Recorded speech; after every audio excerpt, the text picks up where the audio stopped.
Hi friends, आज आपण आपल्या पुढच्या पॉईंटला सुरुवात करत आहोत.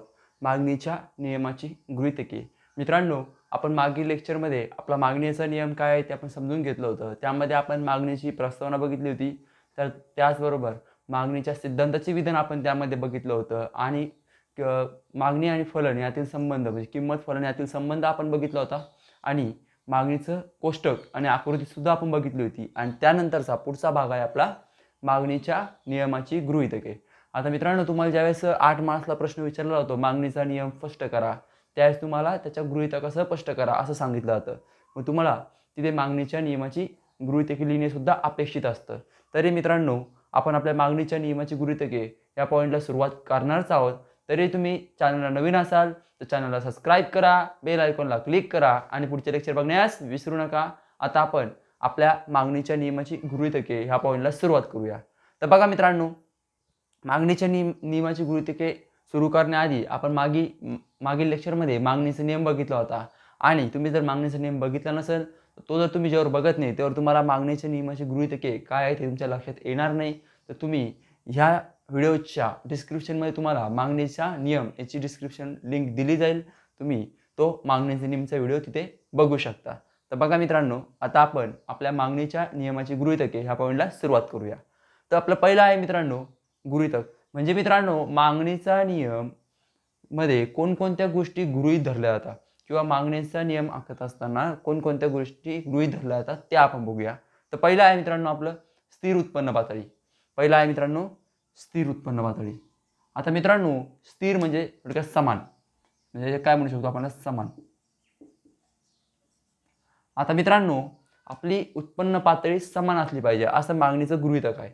आता मित्रांनो, उत्पन्न पातळी केव्हा समान राहील? ज्यावेळेस मित्रांनो एखादी व्यक्ती आहे, उदाहरणार्थ घ्या अ व्यक्ती आहे. आता मित्रांनो, अ व्यक्तीच्या जर उत्पन्नात वाढ केली,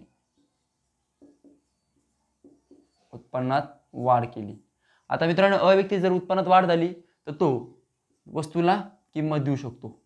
काय देऊ शकतो मित्रांनो? वस्तूला किंमत देऊ शकतो. आणि जर मित्रांनो वस्तूला किंमत ही स्थिर राहिली, किंमत ही समान राहिली तर वस्तूची मागणी कशी होईल? स्थिर मागणी होईल. कशी होईल मित्रांनो? स्थिर.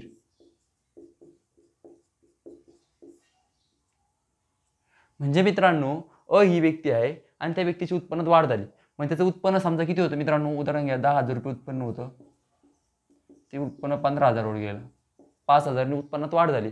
आता मित्रांनो, त्या व्यक्तीची उत्पन्न जर वाढ झाली तर तो व्यक्ती खर्च जास्त जास्त करू शकतो. म्हणजे त्याचं उत्पन्न जर जास्त असेल तर त्याच्यामध्ये इच्छा निर्माण होऊ शकते, क्रयशक्ती निर्माण होऊ शकते, पैसे खर्च करण्याची तयारी त्याच्यामध्ये निर्माण होऊ शकते. मग पैसे खर्च करण्याची तयारी तो जास्त जास्त काय देऊ शकतो? वस्तूला किंमत देऊ शकतो. आणि वस्तूला जर किंमत राहिली जास्तीत जास्त तर वस्तूची मागणी कशी राहील? स्थिर राहील. कशी राहील मित्रांनो? स्थिर. म्हणून मित्रांनो, स्थिर उत्पन्न पातळी हे मागणीच्या नियमाचं एक गृहीतक आहे. त्यानंतर मित्रांनो आपला 2 नंबर आहे लोकसंख्येच्या आकारमानात बदल नाही. लोकसंख्येच्या आकारमानात बदल नाही. मित्रांनो, ज्यावेळेस एखाद्या वस्तूचं उत्पादन घेतलं जातं, त्यावेळेस लोकसंख्येच्या आकारमानात बदल करत नाही मागणीचा नियम. म्हणजे मित्रांनो, आजची आपली लोकसंख्या आहे 140 CR, म्हणजे 140 कोटी.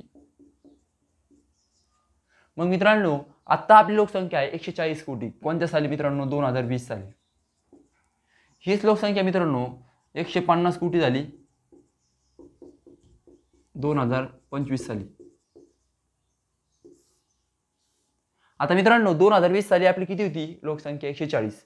आणि 2025 साली 150 कोटी होती. मग मित्रांनो, मागणीचा नियम असं सांगतो की भविष्यात जरी लोकसंख्या वाढ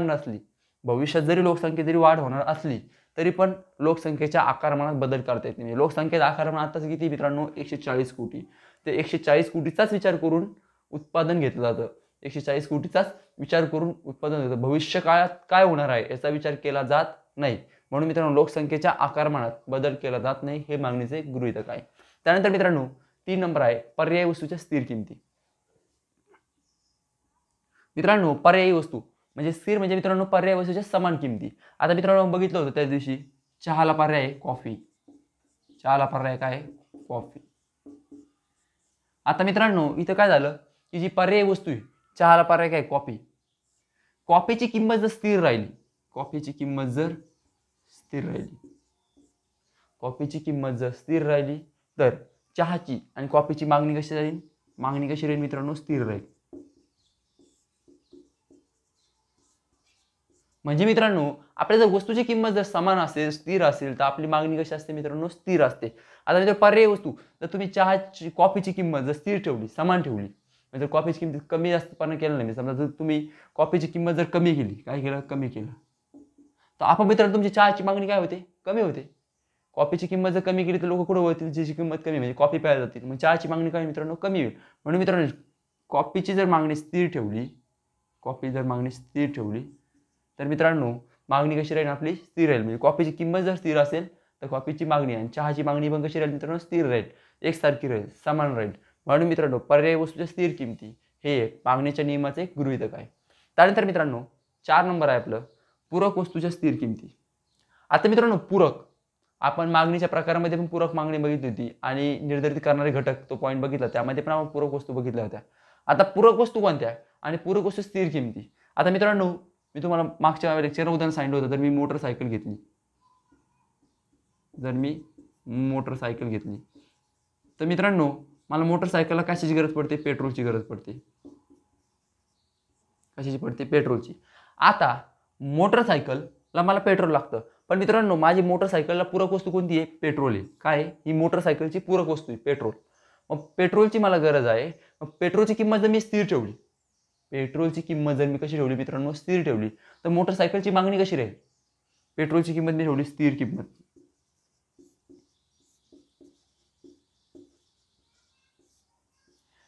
पेट्रोलची किंमत जर मी स्थिर ठेवली तर माझी मोटरसायकलची मागणी कशी राहील मित्रांनो? स्थिर राहील. म्हणून मित्रांनो पूरक वस्तूच्या स्थिर किमती मागणीच्या नियमाचे एक गृहीतक आहे. जर मित्रांनो तुम्ही किमतीत चेंज केला, किमतीत वाढ घट केली, तर त्या पूरक किंवा पर्यायी वस्तूच्या पण घटीवर मागणीवर परिणाम होतो. म्हणून मित्रांनो किंमत जर तुमची स्थिर असेल तर तुमची मागणी ही स्थिर असते. त्यानंतर मित्रांनो 5 नंबर आहे आपलं भविष्यात किंमत बदलाची अपेक्षाने.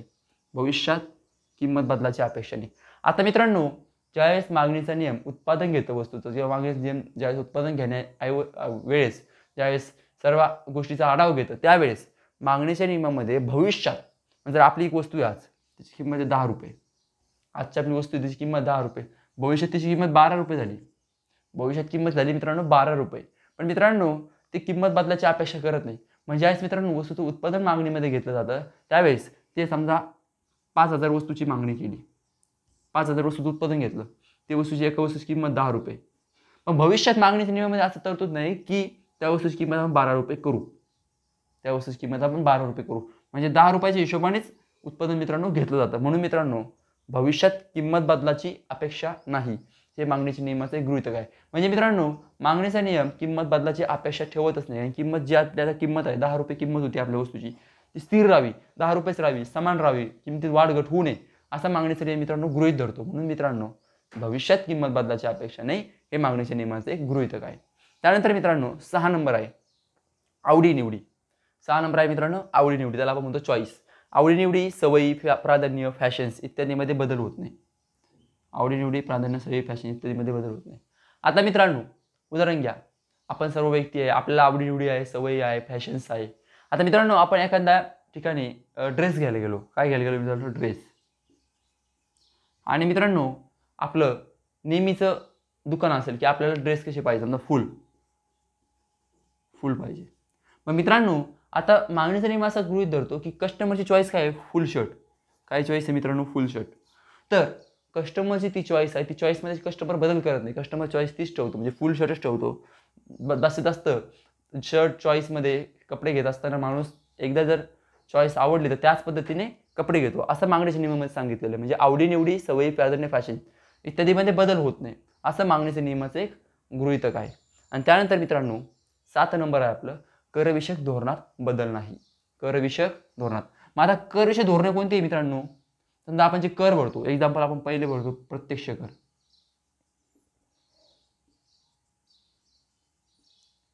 दुसरा भरतो अप्रत्यक्ष कर.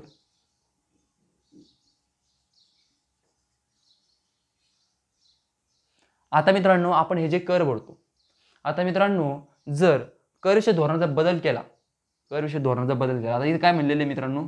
करविषयक धोरणात बदल नाही म्हणलेले. पण जर आपण बदल केला, समजा आपले करायचं 12% कर आपण भरत होतो, तो कर आपण 18% केला. किती केला मित्रांनो? 18%. आता मित्रांनो 12%वरचा कर तुम्ही 18% केला तर त्या वस्तूचं काय वाढते? मूल्य वाढते. काय वाढते मित्रांनो? वस्तूची किंमत वाढते. मग जर तुम्ही ज्यावेळेस कर बदल करून करामध्ये वाढ करता त्यावेळेस वस्तूचं मूल्य काय होतं मित्रांनो? वाढतं. मग जर वस्तूचं मूल्य वाढलं तर मित्रांनो तुमचा परिणाम कशावर होतो? मागणीवर परिणाम होतो. म्हणजे तुमची मागणी काय होती? तर कमी होती.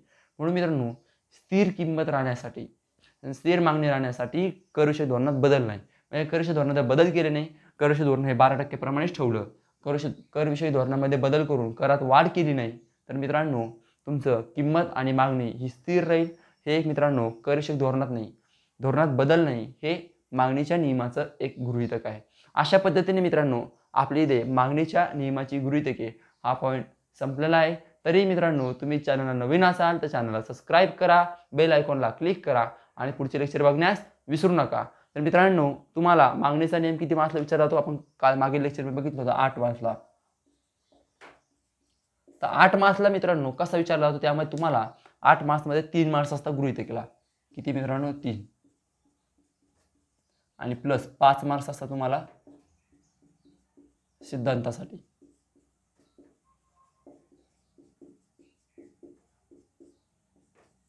म्हणजे मित्रांनो आपण जो मागील लेक्चरमध्ये ज्याची लिंक तुम्हाला या व्हिडिओच्या डिस्क्रिप्शनमध्ये दिली जाईल त्या व्हिडिओला 5 मार्क्स आहे. म्हणजे ती जी आपण माहिती बघितली होती कोष्टक आकृती ते 5 मार्क्सला विचारलं जातं आणि 3 मार्क्सला हे पॉईंट तुम्हाला विचारले जातात. तुम्हाला 6 पॉईंट लिहिणे अपेक्षित असतात पण तुम्ही 7 लिहिले ते तुम्हाला आउट ऑफ मार्क्स इथे मिळू शकता. अशा पद्धतीने मित्रांनो आपल्या इथे मागणीचा नियम हा पॉईंट संपलेला आहे. थँक्यू.